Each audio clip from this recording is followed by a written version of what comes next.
పైసా మే పరమాత్మ అన్నట్టు ఇప్పుడు ఉన్నటువంటి నా ముందు కూర్చున్నటువంటి వాళ్ళైనా సరే, నేనైనా సరే, పైసా లేకపోతే ఏమీ నడిచే పరిస్థితి లేదు. ఆ పైసల సంపాదనలో పడుతున్నామే తప్ప ఒక్క సెకండ్ కూడా దేవుడికి రెండు చేతులు ఎత్తి, దేవుడా ఇలాంటి మానవ రూపమైనటువంటి మానవ జన్మ, ఉత్తమమైనటువంటి జన్మ నాకు ఇచ్చినందుకు ధన్యవాదాలు స్వామి అని ఎక్కడా కూడా భగవంతుని మనం మొక్కుతలే. ఇక పిల్లలైతే మరి ఆ ట్యాబ్లు, సెల్ ఫోన్లు, ల్యాప్టాప్లు పట్టుకొని తిరుగుతున్నారు. ఇంతకుముందు పిల్లల్ని బుజ్జగించాలన్నా, నిద్రపుచ్చాలన్నా తల్లులందరూ పురాణాలు, ఇతిహాసాలు చెప్పేటోళ్ళు. ఇప్పుడు అదేం లేదు. సెల్ ఫోన్ చూసుకుంటూ, ఆ టీవీ చూసుకుంటూ వాడు నిద్రపోతాడా, ఏం చేస్తాడో తల్లికి తెలియదు, పిల్లలకి తెలియదు. అట్లా పాడైపోయింది లోకమంతా కూడా ఇప్పుడు. సరే, దాన్ని మనం మార్చాలి అంటే అది ఒక దేవి ప్రసన్ననో లేకపోతే ఇక్కడ కూర్చున్నటువంటి తల్లిదండ్రులు మార్చలేరు. అందరూ కూడా మూకుమ్మడిగా మా పిల్లలు ఉన్నత భావాలతో ఉండాలి, ఉన్నత విలువలతో పెరగాలి అంటే పురాణ ఇతిహాసాలు కూడా వాళ్ళకి తెలిసి ఉండాలి అనే రీతిలో పెంచాలి పిల్లల్ని. సరే, ఏదేమైనా ఒక మంచి సంస్కృతి సంప్రదాయమైనటువంటి పూజలో మమ్మల్ని కూడా భాగస్వాములు చేసినటువంటి శ్యామల, శ్రీరాజ్ దంపతులకు ధన్యవాదాలు తెలియజేస్తున్నాను. ఎందుకంటే ఈరోజు చాలా పుణ్యమైనటువంటి రోజు, శుభదినము. సాక్షాత్తు ఆ భగవంతుడే విష్ణు స్వరూపమైనటువంటి భగవంతుడు శ్రీరామచంద్రమూర్తిగా అవతారం ఎత్తితే ఆ శ్రీరామచంద్రమూర్తికి కోకొల్లలైనటువంటి భక్తులు ఉన్నారంట. ఆ భక్తుల్లో ఉత్తమమైనటువంటి భక్తి గల భక్తురాలు పవిత్రమూర్తి శబరి. మరి ఆ శబరి జయంతిని పురస్కరించుకొని శ్రీరాముని భజన కార్యక్రమాన్ని, ప్రవచనాన్ని ఇక్కడ ఏర్పాటు చేసినటువంటి శ్యామల దంపతులకు ధన్యవాదాలు. నిజంగా ఈ పుణ్యంలో మమ్మల్ని కూడా భాగస్వాములు చేశారు. 30 నిమిషాల పాటు నేను ఈ భజన కార్యక్రమంలో ఉన్న చాలా మనసు ప్రశాంతంగా ఉంది. ఎక్కడికో వెళ్ళిపోయినట్టు అనిపించింది. భక్తి పారవశ్యంలో నిజంగా సాక్షాత్తు ఆ శ్రీరామచంద్రుడే ఎదురుగా ఉన్నాడా అనిపించింది పాటలు వింటా ఉంటే. నేను కూడా కొంచెం సాహసోపేతమైనటువంటి భక్తి ప్రవచనం చెప్దాం అనుకుంటున్నాను. వీళ్ళందరూ మాటలు విన్న తర్వాత కొంచెం ట్రై చేస్తాను. తప్పులంటే పెద్దలందరూ కూడా ముందుగానే క్షమాపణ కోరుకుంటున్నాను. అటువంటి పారిజాత పుష్పాలు ఎంతైతే విలువైనయో, ఎక్కడ ముక్కు మూసుకొని తపస్సు చేస్తున్నటువంటి మునుల పాద పద్మాలను తాకినటువంటి అడవి మల్లెలు కూడా అంతే విలువైనవి.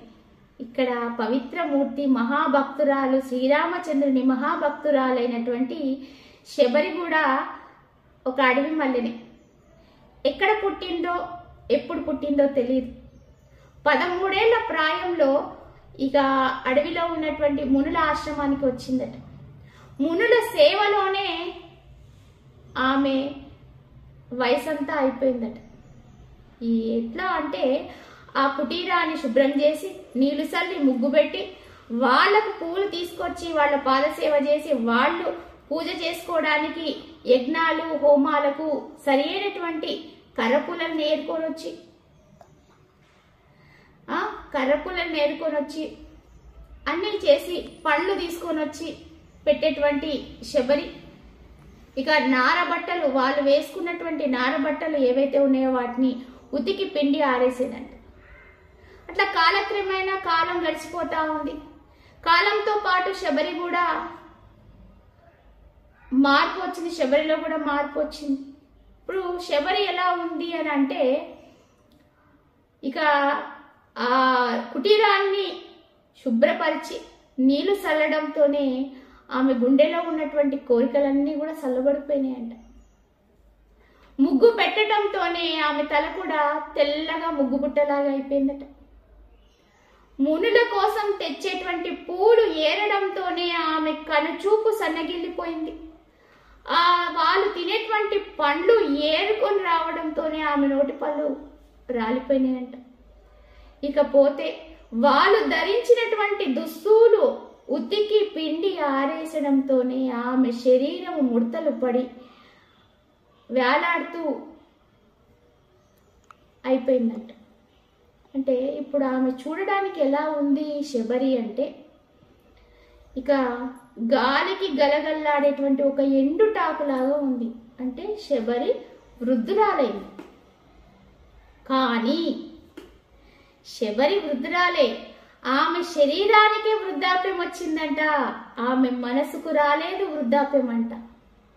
ఇంకా ఎవరి కోసమో ఎదురు చూస్తుందంట శబరి, ఆశతోని వస్తారు అని. మరి శబరి ఎవరి కోసం ఎదురు చూస్తుంది, ఎందుకోసం ఎదురు చూస్తుంది అంటే, శబరి చేసినటువంటి సేవను మెచ్చినటువంటి మునులు హిమాలయాలకు వెళ్తూ, అమ్మా శబరి, నీ సేవలతో మమ్మల్ని తరింపజేసినవు తల్లి, నువ్వు పుణ్యాత్మురాలివి.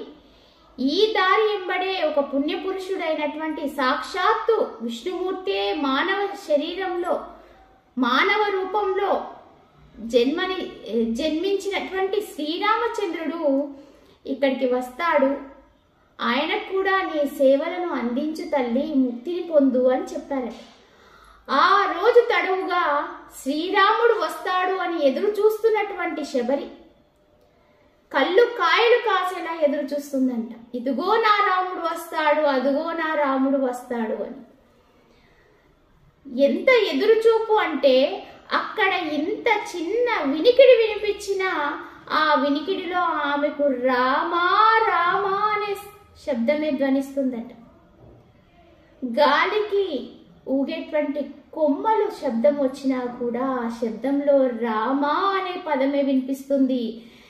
సెలయేరు గలగలలు కూడా రామా రామా అన్నట్టే వినిపిస్తున్నాయి. ఆహా, రామచంద్ర స్వామి ఎప్పుడు వస్తావయ్యా, ఈ ముసలిదాన్ని ఎప్పుడు ఉద్ధరిస్తావయ్యా, తండ్రి రామచంద్ర స్వామి ఇక నాకు మోక్షాన్ని ఎప్పుడు ప్రసాదిస్తావయ్యా, నా ఎదురు చూపుకు ఎందుకయ్యా పరీక్ష పెడుతున్నావు అని అన్నదంట. దాంతో ఇక ఆ పుణ్యకాలం వచ్చేసింది, ఎదురు చూపులకు ఫలితం వచ్చిందట. ఒకరోజు తన కుటీరం ముందు నిలబడి శబరి అనేటువంటి పిలుపు వినిపించిందంట. పిలవగానే ఉలిక్కి పడ్డదంట శబరి. ఆ మధురమైనటువంటి కంఠం నా రామచంద్రుడిదే, స్వయాన నా రామచంద్రుడు నన్ను పేరు పెట్టి పిలిచాడే అంటూ కుటీరం బయటికి వచ్చిందంట శబరి.